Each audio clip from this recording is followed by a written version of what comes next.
everyone! Ayan, good morning po sa lahat. At time check natin is 7:34. O, diba? Napaka-specific. Tara na ito. Ayan, konting ayos lang ng aking kama. At syempre, magsasanggol muna ako dahil mahaba na yung aking buhok. At syempre, tatanggalin yung aking mga muta bago lumabas. Tara na ito.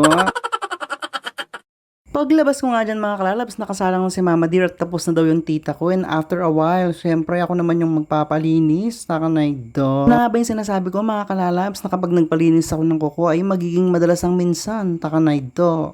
At talaga naman pong inantok ako dyan kahit kakagising ko lang mga kalalabs. Taka na ito. At aminin nga natin mga kalalabs, napakasarap pong magpakotkot at magpalinis ng mga kuko sa mga ganitong manicure at pedicure. Taka na ito. At talaga namang meron siyang kakaibang sensation, charis. At syempre mga kalalabs, mas masarap pa rin pong magpalinis sa mga marurunong at saka yung hindi nanunugat at hindi minumurder yung inyong mga kuko katulad po lang lagi kong napapanood.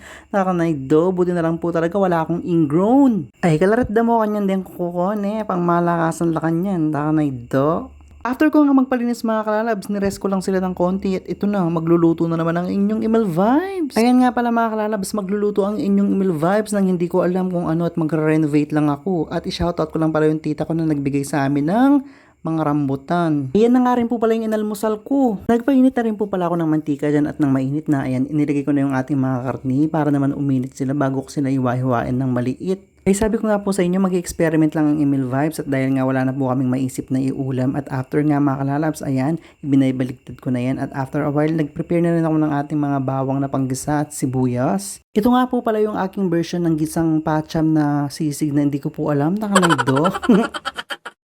Ayan po mga kalalabs, tamang paggigisa-gisa lang po at hindi po complicated ang ating iluluto for today's ulam. Gagawin ko po sana dyan mga kalalabs is hahaluin ko po ng maraming sibuyas at bawang at dahil nga konti lang yung sibuyas at bawang namin ay yan na lang po muna mga kalalabs. And after nga mga kalalabs, nag-start na rin po akong hiwa-hiwain itong ating mga karne. Ayan, may pusit pa yan kung nakikita nyo. Talaga naman pong pachamba yung aking iluluto at hindi po ako sure kung masarap or hindi. Kung hindi po masarap ay bahala na po yung mga kakain. Charis!